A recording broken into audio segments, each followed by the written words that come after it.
हम भी चुप रहे तो फिर बोलेगा कौन। यहाँ आप सभी लोगों का बहुत बहुत धन्यवाद कि आज अमर शहीद दुलार चंद यादव जी को श्रद्धांजलि देने आप भी उसी भाव से यहाँ एकत्रित हुए हैं जिस भाव से हम लोग यहाँ एकत्रित हुए हैं। मैं चाहता हूँ कि हमारे जाने के बाद वही भाव आप लोगों के अंदर जिंदा रहे। तमाम वक्ताओं ने अपनी पीड़ा को आप लोगों के बीच रखा। तमाम वक्ताओं ने आपके क्षेत्र में जो समस्याएं हैं उन समस्याओं को आप लोगों के साथ साझा किया। मैं आपको एक छोटी सी कहानी के साथ एक उदाहरण देना चाहूंगा। इस कहानी को मैं चाहता हूं कि आप लोग जरा गौर से सुने। एक बार जंगल में भीषण आग लग गई होती है और उस आग को बुझाने का प्रयास एक मामूली सी चिड़िया कर रही होती है। वो मामूली सी चिड़िया दूर तालाब की तरफ जाती है, एक बूंद पानी अपनी चोंच में भरती है और उस जलती आग के ऊपर एक एक बूंद पानी वो डालने का काम करती है।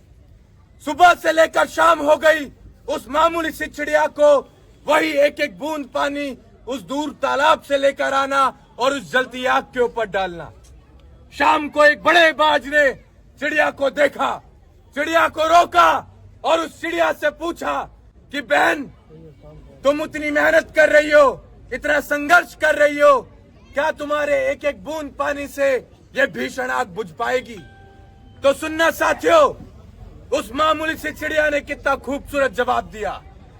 उस मामूली सी चिड़िया ने कहा कि जब भविष्य में इस बात पर चर्चा हो रही होगी कि जंगल में भीषण आग लगी थी, तो मुझ जैसी मामूली सी चिड़िया का नाम उस जलती आग को देखकर तमाशा देखने वालों में नहीं बल्कि उस आग बुझाने वालों की गिनती में आएगा। आज उसी मामूली सी चिड़िया की तरह हम सभी लोग हैं।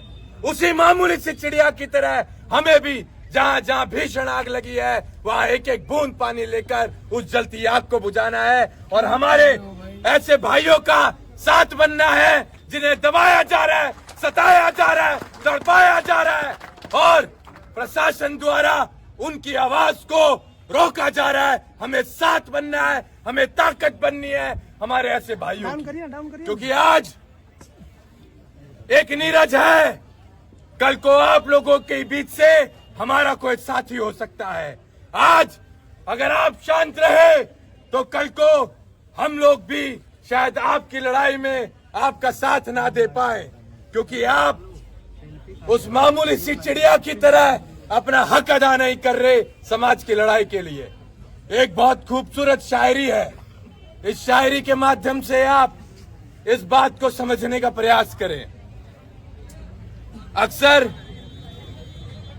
जब हमारे पड़ोसियों के घरों में आग लगती है, हमारे साथियों के घरों में आग लगती है,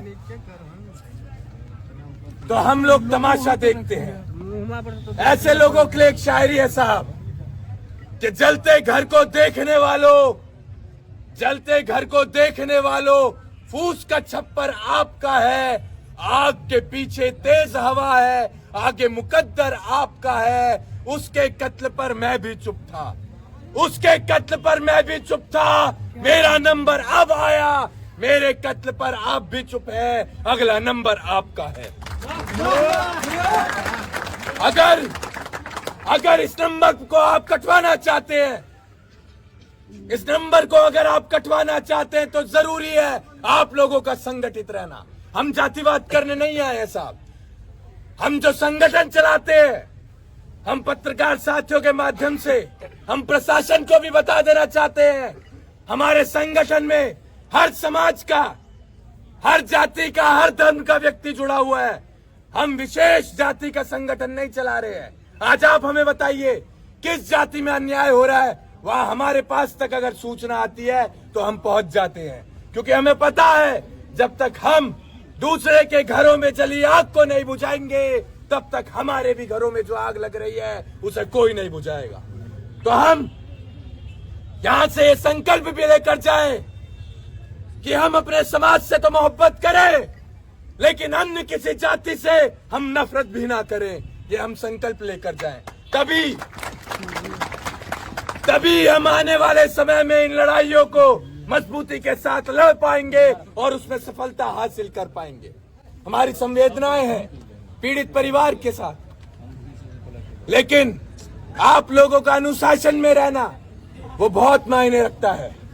यहाँ से जैसा कि हमारे भाई ने बताया, हम तो बोलकर चले जाएंगे, लेकिन हमारे पीछे आप लोगों को ही ये सब कुछ बर्दाश्त करना है। तो हम इतने गैर जिम्मेदार व्यक्ति नहीं है कि हम इस बिना जीभ की हड्डी को हिलाकर चले जाएं, कुछ भी बोलकर चले जाएं और खामियाजा भुगतना पड़े हमारे इन तमाम साथियों को। हम ऐसे नहीं हैं। हम आज आए हैं तो हम कल भी आपकी तकलीफों में आएंगे और हम आते जाते रहेंगे, लेकिन आप लोगों को भी संकल्प लेना पड़ेगा कि कभी भी कोई समस्या होगी तो आप ऐसे ही संगठित रहेंगे जैसे आप आज यहाँ पर संगठित हैं।